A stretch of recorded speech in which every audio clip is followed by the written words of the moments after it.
Assalamualaikum warahmatullahi wabarakatuh. Saya Ridwan Zulmi dari kelas akuntansi syariah 1D akan membawakan tugas Al-Quran, yaitu menyebutkan nama-nama Al-Quran. Adapun nama-nama Al-Quran adalah sebagai berikut. Yang pertama adalah 1. Alkitab, yang artinya buku. Allah menjelaskan Alkitab dalam surat awal Al-Baqarah yang artinya sesungguhnya Alkitab itu adalah kitab yang kebenarannya tidak diragukan dan petunjuk bagi mereka yang bertakwa. Quran surat Al-Baqarah ayat 2. Yang kedua, Ad-Zikir, yang artinya pemberi peringatan. Ad-Zikir disebutkan Allah dalam surat Al-Hijr, yang artinya sesungguhnya kamilah yang menurunkan Ad-Zikir dan sesungguhnya kami benar-benar memeliharanya. Quran surat Al-Hijr ayat 9. Yang ketiga adalah Al-Furqan. Al-Furqan itu artinya adalah pembeda. Di sini maksudnya adalah pembeda antara perbuatan yang batil dan perbuatan yang benar. Yang keempat adalah Al-Tanzil. Al-Tanzil adalah artinya yang diturunkan. Allah menjelaskan di sini dalam firman-Nya itu sesungguhnya yang menurunkan Al-Quran itu adalah Tuhan semesta alam. Surat Asy-Syura ayat 192. Yang kelima adalah Al-Huda, artinya pemberi petunjuk. Di sini tentu saja manusia memerlukan petunjuk dan Allah menurunkan Al-Quran sebagai petunjuk manusia untuk menjadi pedoman, menjadi pegangan untuk kehidupan di masa akan datang agar lebih baik lagi. Dan salah satu ayat Al-Quran yang menjelaskan tentang ini adalah Al-Baqarah ayat 185, yang artinya sesungguhnya Al-Quran adalah petunjuk bagi umat manusia.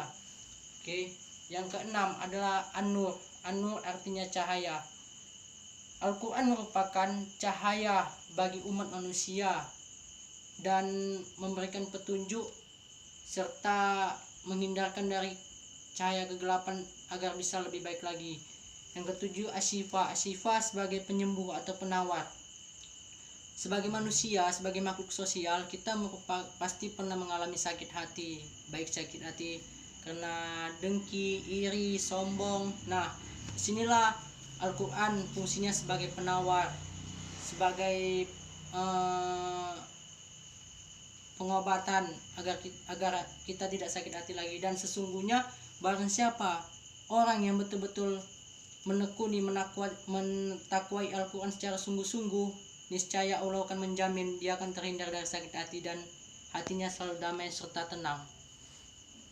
Yang selanjutnya yang ke-8 adalah Al-Haq. Al-Haq artinya adalah yang benar. Sudah pasti dong, Al-Quran itu merupakan perkataan yang benar karena itu diturunkan oleh Allah. Itu perkataan Allah, janji-janji Allah, firman Allah. Sudah pasti kita layak mengatakan Al-Quran itu sebagai Al-Haq, perkataan yang benar. Yang ke-8 Al-Mau'izah, atau sebagai pengajar atau nasihat. Manusia tentunya pasti memerlukan nasihat ataupun pengajar, karena jika tidak ada itu manusia akan sering lalai dan mengabaikan tanggung jawabnya karena didasari oleh hawa nafsu serta hasutan setan. Nah, disinilah fungsi Al-Quran sebagai pengajar dan sebagai pemberi penasihat untuk fondasi kehidupan manusia. Oke, next, Al-Busyra artinya pemberi kabar gembira. Al-Quran kerap sekali menceritakan tentang kabar-kabar gembira bagi orang-orang yang bertakwa kepada Allah, menjauhi larangannya serta hidup dengan jalan dan aturan yang ada dalam Al-Quran. Selanjutnya Al-Kalam. Al-Kalam adalah perkataan. Di sini Allah menjelaskan tentang firman-firman-Nya. Al-Kalam itu merupakan ayat-ayat Al-Quran yang diturunkan oleh Allah. Selanjutnya adalah Al-Wahyu. Al-Wahyu artinya adalah pesan.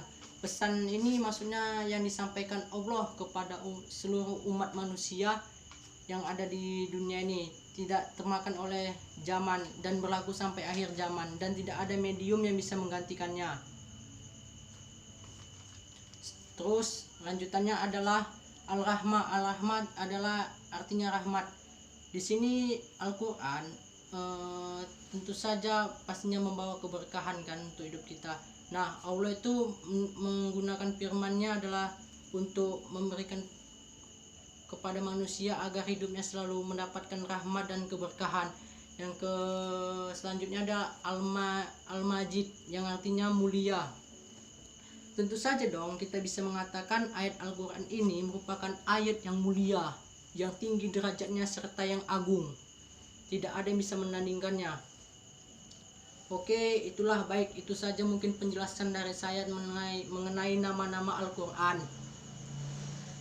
Jika ada perkataan ataupun tata cara saya yang kurang tepat dan kurang berkenan di hati Anda, saya mohon maaf. Kepada Allah saya mohon ampun. Saya akhiri dengan wabillahi taufik wal hidayah. Wassalamualaikum warahmatullahi wabarakatuh. Salam dari saya, Ridwan Zulmi.